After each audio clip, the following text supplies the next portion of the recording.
Hello friends, कैसे हैं आप सब।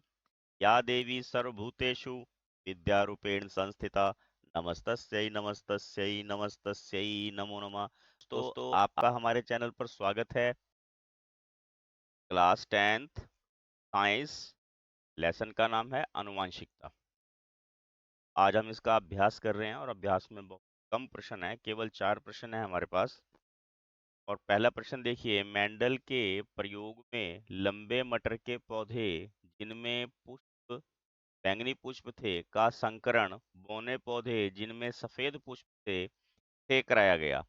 इनकी संतति के सभी पौधों के पुष्प बैंगनी रंग के थे, परंतु उनमें से लगभग आधे बौने थे। से कहा जाता है कि लंबे जनक पौधे की आनुवंशिक रचना निम्न थी।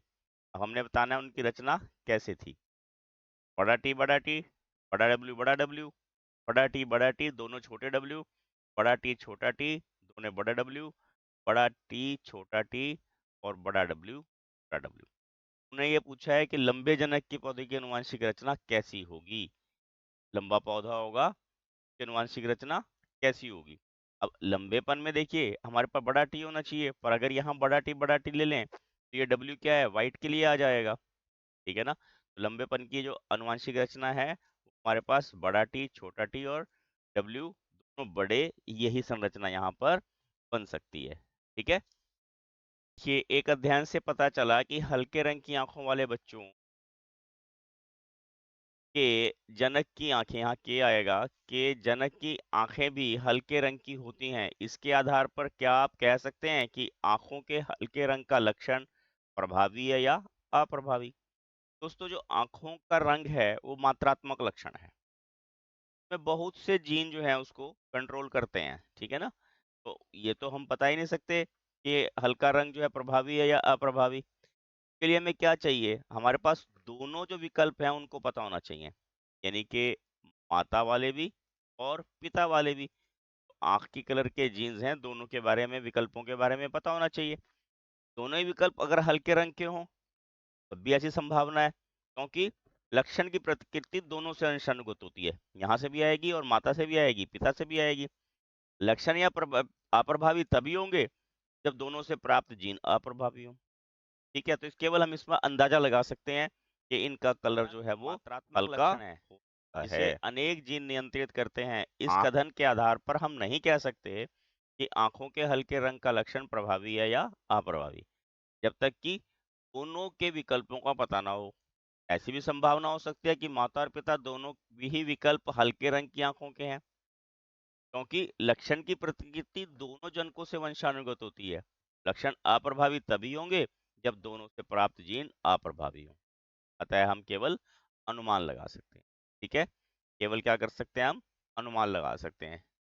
अगला प्रश्न देखिए, कुत्ते की खाल का प्रभावी रंग याद करने के उद्देश्य से एक प्रोजेक्ट बनाइए। दोस्तों, ये आपने खुद करना है, प्रोजेक्ट तैयार करना है अपने दोस्तों के साथ, अपने क्लास फेलोज जो और हैं उनके साथ मिलके क्या करना है, कुत्तों के जो अलग अलग रंग हैं को नोट कीजिए। ठीक है। डाटा सारा इकट्ठा कीजिए और आवारा जो कुत्ते घूम रहे हैं उनके विषय में डाटा इकट्ठा कीजिए। कुत्तों के कैसे रंग हैं, सफेद है, स्लेटी, काला, भूरा, नीला, पीला, कैसे हैं, वो आप अपने पास नोट करिए। और कुल कितने कुत्तों का आपने अध्ययन किया कीजिए, क्योंकि संख्या जिनका आपने अध्ययन किया है, फिर उसमें सलेटी रंग के सबके कलर वाइज जो है रंग अलग अलग लिख के उनकी संख्या नोट कीजिए। फिर एक टेबल बनाइए और टेबल में आपने क्या, ये आपने खुद करना है, इसमें हम कुछ नहीं बताएंगे आपको, बस थोड़ा आपको आइडिया दे रहे हैं। जैसे आपने यहाँ वर्गीकरण लिख लिया, 1 3 4, और टोटल स्टूडेंट कितने हैं, कितने बच्चों ने ये डाटा कलेक्ट किया वो लिखिए। फिर इसमें जो है सफेद रंग के कुत्ते कितने थे उनका डाटा बनाइए, इसमें काले रंग के कुत्ते कितने थे उनका डाटा बनाइए। फिर उसमें आप ये देखिए भूरे रंग के कुत्ते कितने थे उनका डाटा बनाइए। फिर आप देखिए काले हो गए, भूरे हैं, सफेद हैं, स्लेटी हैं, इन सब का आप डाटा कलेक्ट कीजिए और फिर आप उसमें कैलकुलेशन कीजिए, उसका निष्कर्ष निकालिए कि आपको क्या पता लगा इससे, क्या अनुपात है, सफेद कितने हैं, काले कितने हैं, भूरे कितने हैं, स्लेटी कितने हैं। ठीक है, ये आप स्वयं करेंगे। अगला देखते हैं, संतति में नर और मादा जनक द्वारा आनुवंशिक योगदान में बराबर की हिस्सेदारी किस प्रकार सुनिश्चित होती है? दोस्तों, लैंगिक जनन में क्या होता है, नर और मादा इनका संयोग होता है, ठीक है ना, और इनका संयोग होके युग्मनज बनते हैं, युग्मक बनते हैं, ठीक है। अब ये युग्मक जो हैं अर्धसूत्री विभाजन की प्रक्रिया द्वारा बनते हैं। क्या होती है ये? अर्धसूत्री विभाजन। अर्धसूत्री विभाजन किसे कहते हैं? जैसे मैंने आपको ऊपर वाले में लड़की और लड़के के बारे में बताया था कैसे पैदा होते हैं, जैसे ये पूरा गुणसूत्र है, इसमें से आधा जो है वो ट्रांसफर होगा, इसमें से आधा ट्रांसफर होगा। ये कैसे पता कौन सा ट्रांसफर होगा? ये डिपेंड करता है दोनों में से अधिक क्रियाशील कौन सा है, ठीक है ना। इनमें से जो अधिक क्रियाशील होगा वो आगे ट्रांसफर हो जाएगा, इसे बोलते हैं अर्धसूत्री विभाजन, आधा सूत्र इसमें से आगे ट्रांसफर होता है।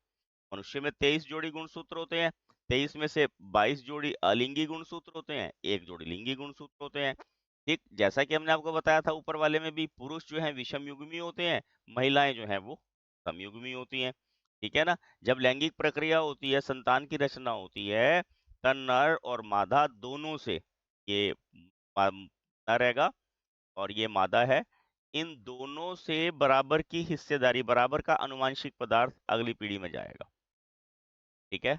आनुवंशिक पदार्थ कितना जाएगा? बराबर 50% पिता से और 50% माता से आगे ट्रांसफर होता है। इसी कारण जो संतति होती है उसमें नर और मादा जो है उनकी आनुवंशिक पदार्थ की भागीदारी बराबर की रहती है, ठीक है ना, क्योंकि दोनों में से बराबर बराबर आनुवंशिक पदार्थ अगली पीढ़ी में ट्रांसफर होता है, ठीक है। लैंगिक जनन में नर तथा मादा युग्मक का संयोग होता है। ये युग्मक अर्धसूत्री विभाजन की प्रक्रिया द्वारा बनते हैं। अर्धसूत्री विभाजन अभी बताया मैंने, जैसे ये मादा के हो गए और ये नर के हो गए, इसमें से आधा सूत्र जो है वो आगे ट्रांसफर होगा, इसे अर्धसूत्री विभाजन बोलते हैं। मनुष्य में 23 जोड़ी यानी कि 46 गुणसूत्र पाए जाते हैं, जिनमें से 22 जोड़ी अलिंगी गुणसूत्र और एक जोड़ी लिंगी गुणसूत्र हैं। नर में एक्स वाई और गुणसूत्र और मादाओं में एक्स एक्स गुणसूत्र होते हैं। जब लैंगिक जनन की प्रक्रिया में संतान की रचना होती है, तब नर तथा मादा उसे समान रूप से आनुवंशिक पदार्थ प्रदान करते हैं। इसी कारण संतति में नर और मादा जनकों द्वारा आनुवंशिक योगदान में बराबर की हिस्सेदारी सुनिश्चित, ठीक है। ये आपको समझ में आ गया होगा। इसी प्रकार जो है इनको बराबर की हिस्सेदारी जो है वो मादाओं से और नरों से मिलती है। ये हमारा यहाँ अभ्यास कंप्लीट हो जाता है बच्चों। अगली वीडियो में हम जो विद्युत वाला chapter, please like share and subscribe my channel. Thank you, have a nice day.